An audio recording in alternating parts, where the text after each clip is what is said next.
Saya menolak Gibran. Saya tak ingin Gibran jadi wakil presiden saya. Gibran adalah anak kandung nepotisme. Sesungguhnya ia belum memenuhi syarat untuk disebut sebagai orang yang sudah cukup bekerja dan karena itu layak untuk diberi kepercayaan lebih besar.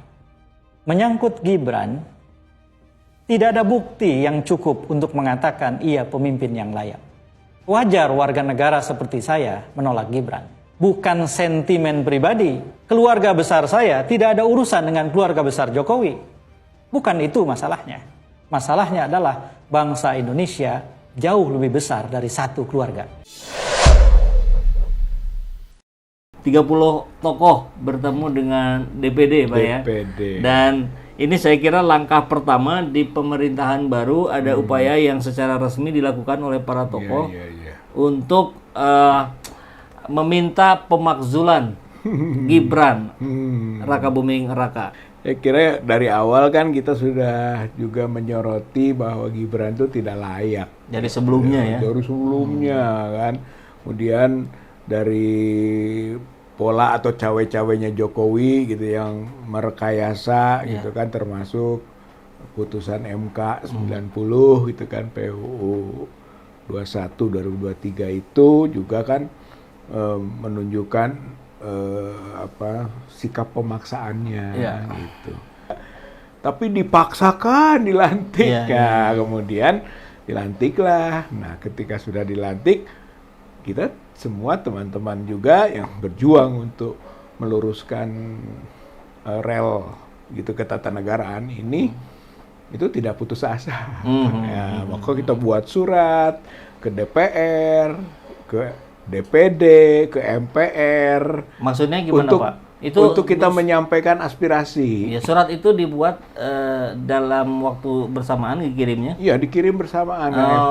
Kita kirim semua.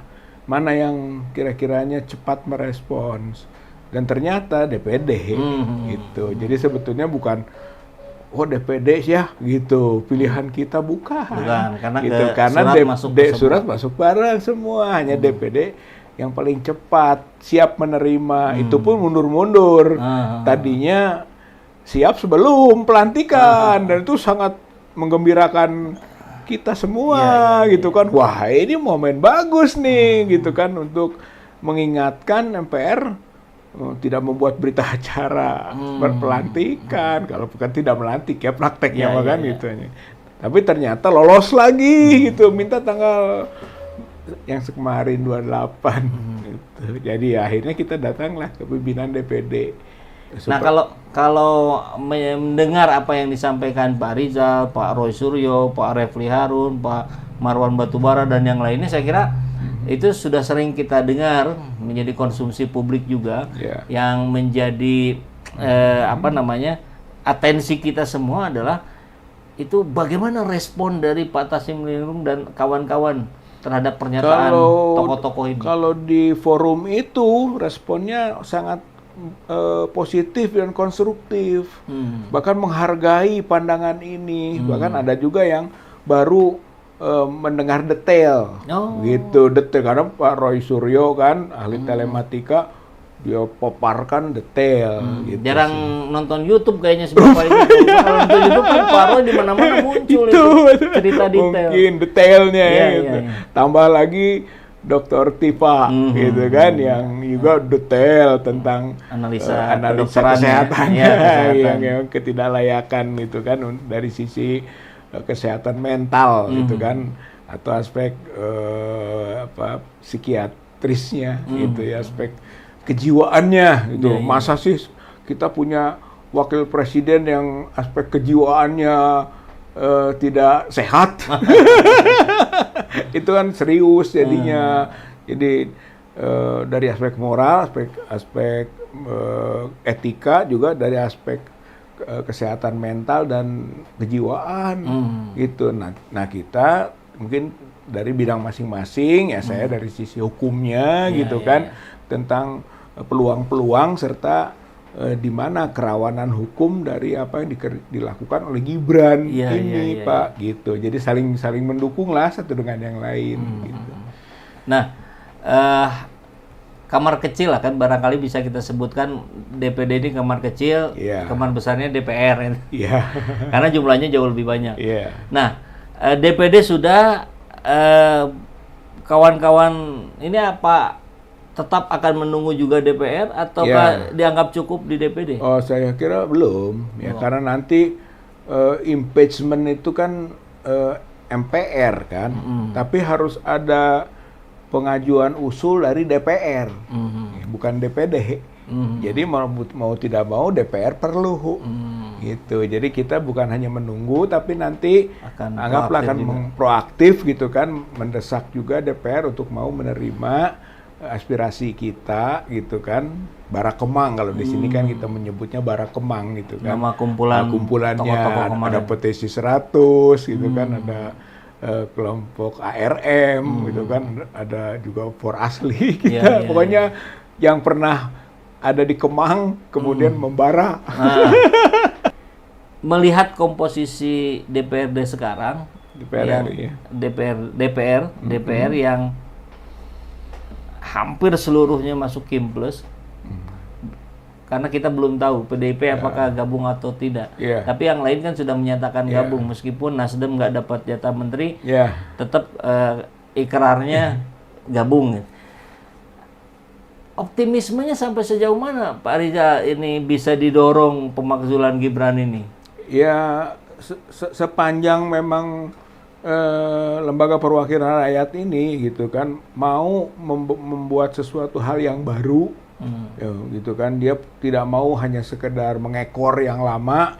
Nah, berarti ada harapan.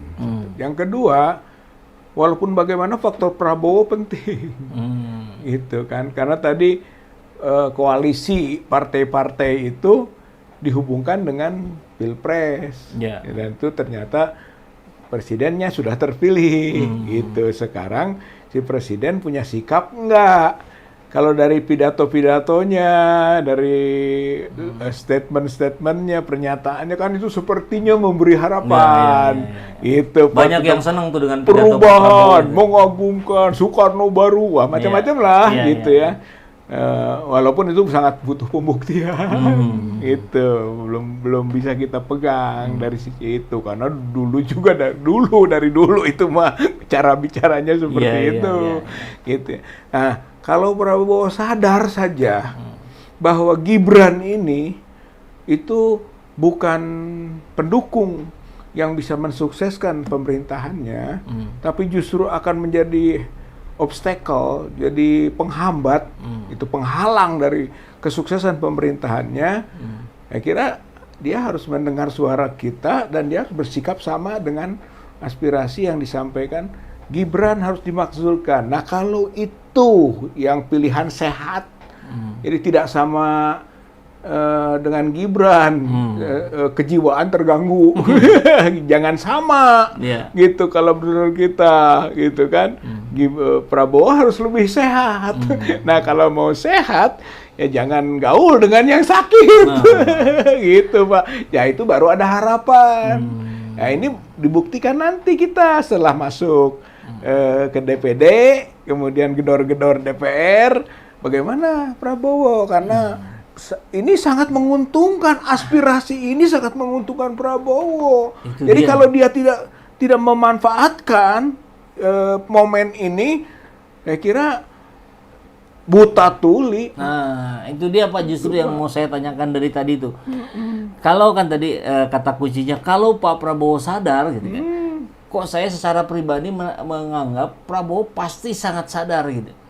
Maka kalau benar begitu, kan justru bagusnya itu gitu. Pergerakan teman-teman kemarin itu difasilitasinya oleh Prabowo. Lazimnya gitu. Kenapa? Karena yang akan paling diuntungkan adalah Prabowo. Gitu. Tapi kan tidak ada sama sekali komunikasi dengan orang Gerindra segala macam. Enggak. Nah, kemudian kita lihat juga Gerindra juga seperti yang tidak terlalu serius gitu menanggapi Pupu Papua. Saya kira tidak ada juga penanggapan dari petinggi Gerindra. Hanya rumor-rumor saja yang kita dengar. Keluarga Prabowo marah besar, keluarga besar Gerindra marah gitu. Rumor. Tapi statement nggak ada. Nggak ada. Jadi kok ini seperti yang konyol gitu Pak. Ada apa ini? Apakah benar-benar bahwa Prabowo ini jangan-jangan tersandera Itu Jokowi? ya akhirnya kan orang mengejar lagi, betul Kang Epul. Ini ada apa? Ya akhirnya kembali kan ke pola kabinet. Kabinet Zaken kabinet gitu kan. Kemudian apa mungkin tidak sebesar ini gitu kan. Tiba-tiba pulang dari Solo itu peristiwa, makanya disebut peristiwa 13 Oktober. Gitu jadi skandal. Boleh disebut jadi skandal 13 Oktober yang harus dikuak ini apa faktor apa ya sehingga berubah gitu. Dari desain awalnya Prabowo gitu kan dalam konteks kabinet gitu dan sampai kepada munculnya atau berubahnya Zaken jadi second karena peristiwa itu kan itu sehingga banyak sekali anggota kabinet Jokowi yang masuk dan itu bukan orang segar gitu kan, itu orang-orang yang diduga juga merusak gitu kan sistem ketatanegaraan sebelumnya.